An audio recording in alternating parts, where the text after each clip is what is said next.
Hi guys, this is Arif from life travel and food. আজকে আপনাদের মাঝে একটা ডিশ আমরা রিপ্রেজেন্ট করতে যাচ্ছি, যেটা হচ্ছে কিটো ফ্রেন্ডলি। সো যারা কার্বোহাইড্রেটকে এড়িয়ে চলেন তাদের জন্য এটা হবে একটা আইডিয়াল ডিশ। সো এখানে আমরা রাইস ইউজ করব না, রাইসের বদলে আমরা ইউজ করব কলিফ্লাওয়ার রাইস আমরা বলতেছি, বাট আদৌ ওখানে কোনো রাইস নাই। এটা হচ্ছে একটা পুরোপুরি কলিফ্লাওয়ার বা আপনারা বলতে পারেন ফুলকপিটাকে আমরা রাইস হিসেবে কিভাবে ইউজ করে এর সাথে একটা প্রোটিন ডিশ, কিটো ফ্রেন্ডলি ডায়েট যারা ফলো করেন তাদের জন্য, স্পেশালি যারা মোটামুটি কার্বোহাইড্রেট এড়িয়ে চলেন মেইনলি, তাদেরকে টার্গেট করে আমরা এই ভিডিওটা বানাচ্ছি। সো হোপফুলি আপনারা লাইক করবেন এবং এই তো।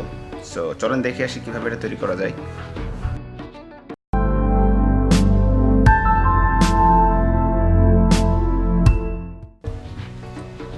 আমরা কলিফ্লাওয়ার ফ্রাইড রাইস তৈরি করব, তাই আমি কলিফ্লাওয়ারগুলোকে এইভাবে বড় বড় করে কেটে ফুড প্রসেসরে নিয়ে নিচ্ছি। ফুড প্রসেসরে নিলে এই রাইস করাটা অনেক সোজা হয়।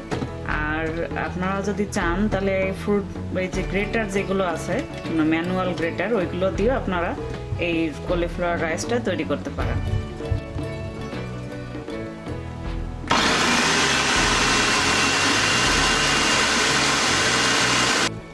কি সুন্দর রাইসের মতো হয়ে গেল কলিফ্লাওয়ার, একদম ছোট ছোট দেখতে রাইসের মতোই লাগছে। তার মানে আমরা কোনো রাইস ইউজ করতেছি না, আমরা এটা কলিফ্লাওয়ার দিয়ে একটা রাইস তৈরি করে ফেললাম।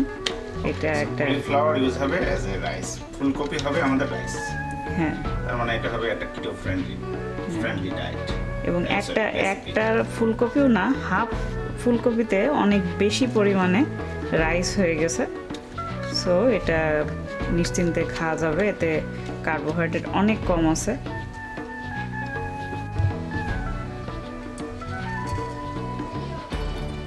গ্রিন অনিয়ন নিলাম তেল গরম করে, এরপর এখানে আদা কুচি আর রসুন কুচি আছে, ওইটাও নিয়ে নিলাম।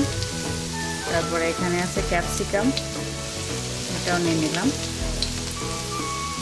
আর কিছু গ্রিন অনিয়ন আমি রেখে দিলাম, এটা লাস্টে ইউজ করব।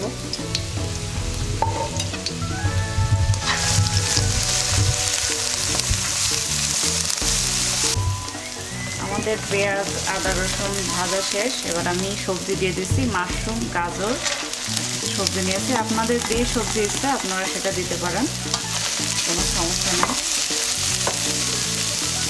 এবার আমি এখানে ইউজ করব ম্যাগির মশলা ম্যাজিক, সাদা ম্যাজিক যেটা, ওইটা।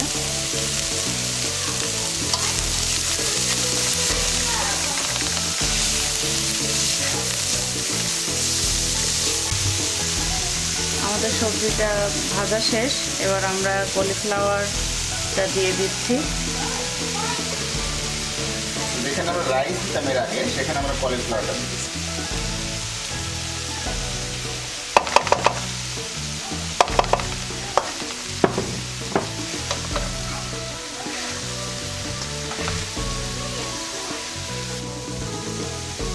আমরা লবণটা দিয়ে দিব এবার পরিমাণ মতো।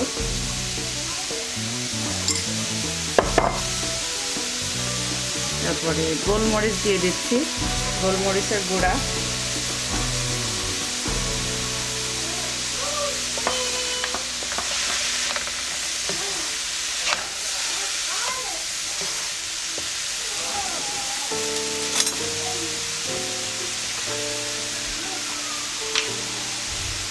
এবার আমরা সয়া সস দিয়ে দিচ্ছি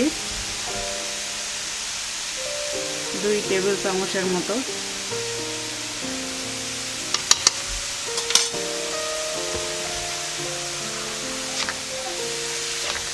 দিয়ে ভালোভাবে নেড়ে দিতে হবে।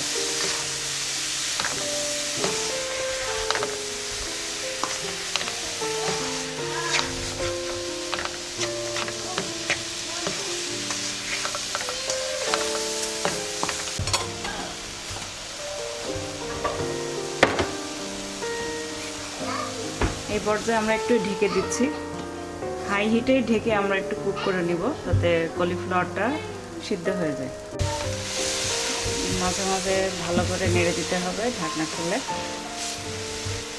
আমরা এটাকে হাই হিটেই রান্না করতেছি।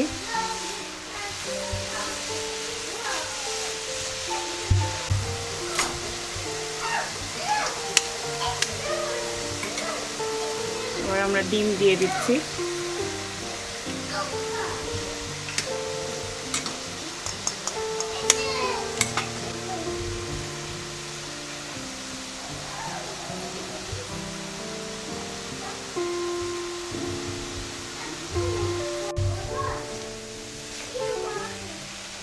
আমরা ডিমটাকে ভালো করে রাইসের সাথে মিশিয়ে দিচ্ছি। আমরা এবার গ্রিন অনিয়ন দিয়ে দিলাম একদম লাস্ট পর্যায়ে, দিয়ে ভালো করে নেড়ে দিব।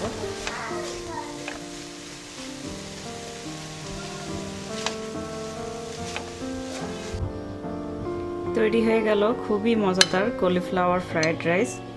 এটা আপনারা লো কার্ব, কিটো যে কোনো ডায়েটে এটা খাওয়া যাবে এবং এটা খুবই সুস্বাদু হয়েছে।